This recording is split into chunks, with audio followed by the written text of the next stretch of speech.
Good evening friends. বসে গেলাম চা নিয়ে, আর সুস্মিতাকে বলেছিলাম কড়ক চায়ে আমি খাওয়াবো, মানে পিলাবো। বাবা, তো একটু ঠান্ডা হয়ে গেছে, একটু বেশিক্ষণ ভিজেছিল তো ঠান্ডা হয়ে গেছে। তুমি তো ঘুমিয়ে পড়েছিলা পিলাতে গিয়ে। তা যাই হোক, 3টে দিন, মানে রবিবার গেছি, রবি সোম মঙ্গল, 3টে দিন আমরা খুবই তো আনন্দ করলাম, মজা করলাম, সেই সঙ্গে বাবার মাথায় জলও ঢাললাম। তোমাদের যতটা পেরেছি আমরা ভিডিও উপহার দিয়েছি, তোমরা অনেক অনেক অনেক ভালোবাসা দিয়েছো, সবার ভালো লেগেছে। সেই সঙ্গে গুটি কতক মানুষের যা হয় আর কি, যেটা এতদিন ধরে হয়ে এসছে, সেটা তো পরিবর্তন হতে পারে না। তাদের ভালো লাগেনি, কোনো কালেই তাদের ভালো লাগেনি, আজও লাগছে না, ভবিষ্যতেও লাগবে না।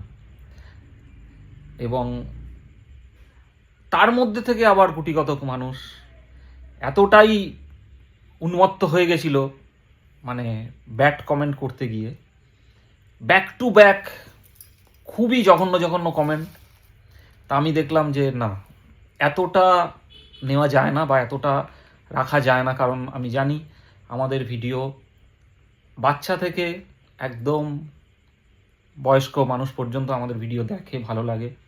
কারণ আমাদের ভিডিওর মধ্যে কোনো রকম খারাপ কোনো কিছু আমরা, মানে এমন কিছু করি না যেটা সপরিবারে দেখার উপযুক্ত হয় না, বা সমাজে একটা খারাপ মানে যেটা দেখে, হ্যাঁ, যেটা দেখে মানুষ ভাববে ঠিক এরকম কথা বললো, এই ধরনের এরকম কিছু আমরা কন্টেন্ট করি না। তো সেইখানে এসে কিছু মানুষ একদম নোংরা থেকে নোংরাতম, এবং মানুষকে যতটা নিচে নামানো যায়, যতটা মানে তার নিচে আর নামানো যাবে না, তাহলে মাটি খুঁড়ে পুঁতে দিতে হবে, সেই রকম লেভেলে যারা পৌঁছে গেছিলো, এই 3টে দিনে আমার খারাপ লাগছে, তাদের আমি ব্লক করতে বাধ্য হয়েছি। আর আরেকটা কথা, আমি যাকে করি, আমার 3টে জায়গা, সুস্মিতা পাল, সুস্মিতাস ক্রিয়েশন এবং সুস্মিতা পাল অফিসিয়াল, আমি যেখানেই করি 3টে জায়গা থেকেই করে দিই ব্লগ, ঠিক আছে? কারণ আমি এটা দেখেছি যে সুস্মিতা পাল থেকে যদি কোনো কারণে করি, সঙ্গে সঙ্গে ক্রিয়েশনে গিয়ে করে, অফিসিয়ালে গিয়ে করে, তাদেরকে কোনোভাবে সুযোগই দেওয়া হয় হ্যাঁ। না। আমি যখন যাকে করি 3 জায়গা থেকেই ব্লক করে দিই, তাই এই কদিনে 3 দিনে বহু মানুষকে করতে হয়েছে বাধ্য হয়ে। তো আরও বেশ কিছু আছে। আমার কথা হচ্ছে যে দেখো, সব কিছু ধীরে ধীরে রয়ে সয়ে করা ভালো। আজকে আমরা যে জায়গাটায় এসছি, মানে এত বন্ধু যে আমাদের হয়েছে, আমরা কিন্তু একদিনে পারিনি এই জায়গাটায় আসতে। একদিনে কোনো বন্ধু আমাদের দেখে পছন্দ করেনি। আজকে 4-5 বছর ধরে এখানে থেকে আজকে ধীরে ধীরে ধীরে ধীরে আজকের এত বন্ধু আমাদের হয়েছে, এত ভালোবাসা আমরা পেয়েছি। সেরকম সব কিছুর কিন্তু একটা লিমিট থাকে, একটা ধীরে সুস্থে করতে হয়। দেখবে ধীরে সুস্থে যে কোনো কাজ করবে, সেই কাজটা খুব সুন্দরভাবে হয়, বা সেই কাজটা একটা সফলতা পাওয়া যায়। কোনো কাজ কিন্তু তাড়াহুড়োতে কোনো কাজ সঠিকভাবে সম্পন্ন হয় না। তা সেই রকম তারা একটু বেশি হঠকারিতা করে ফেলেছে, ব্যাক টু ব্যাক করতে শুরু করে দিয়েছিল অনেক কিছু। তা সেই কারণে দেখলাম যে না, এতটা বাড়াবাড়ি করাটা ঠিক না, তাদেরকে তাদের জায়গায় সরিয়ে দিই। আর যারা আছো তারা তো আছো। ও আরেকটা কথা আমি বলতে চাই, সেটা হচ্ছে যে অনেকে আমাদের ফোন করে বা অনেকে এলে দেখা করলে যোগাযোগ করে একটাই কথা বলে যে আমরাও ফেসবুক করছি, আমরাও ভিডিও বানাচ্ছি, কিভাবে গ্রো করা যায়, কিভাবে এগিয়ে যাওয়া যায়, কিভাবে আরও বন্ধুরা আমাদের সাথে যুক্ত হবে।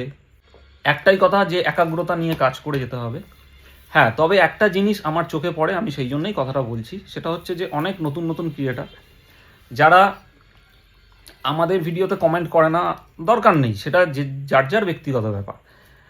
কিন্তু আমি দেখেছি যারা যারা খুব ব্যাড কমেন্ট করে, সেখানে গিয়ে তারা লাইক করে, তাদের কমেন্ট একটা রিয়্যাক্ট করে, এবং বা সেখানে গিয়ে একটা রিপ্লাই দেয়। তো আমি মাঝে মাঝে দেখি, আমার সবচেয়ে বেশি খারাপ লাগে বা সবচেয়ে বেশি রাগ হয় সেই জায়গাটায়, কেউ একটা ব্যাড কমেন্ট করলো, তার আন্ডারে গিয়ে যারা রিপ্লাই দেয় বা সেখানে যারা রিয়্যাক্ট করে, তাদের ওপর আমার বেশি রাগ হয়। মানে একটা কথা আছে না যে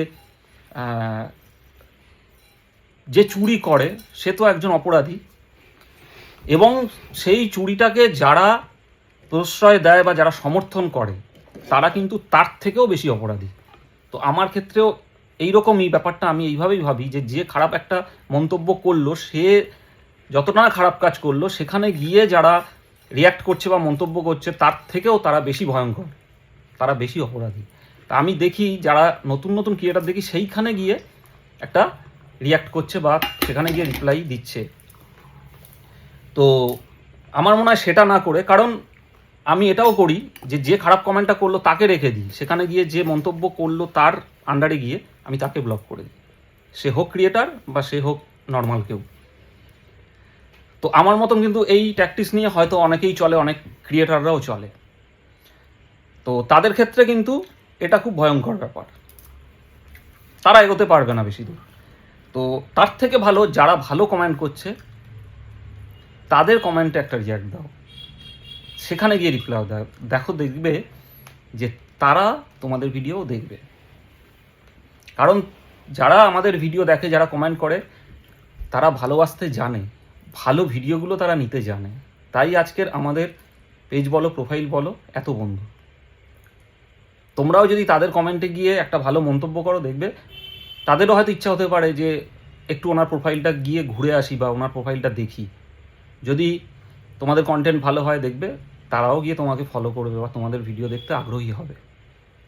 আর যারা ওই ধরনের কমেন্ট করছে, ভেবো না যে তারা তোমাদের ভিডিওতে দেখবে, তোমাদের ভিডিওতে গিয়েও তারা তো যাবে না, যদিও যায় তোমাদের ভিডিওতে গিয়েও বাজে কমেন্টই করবে।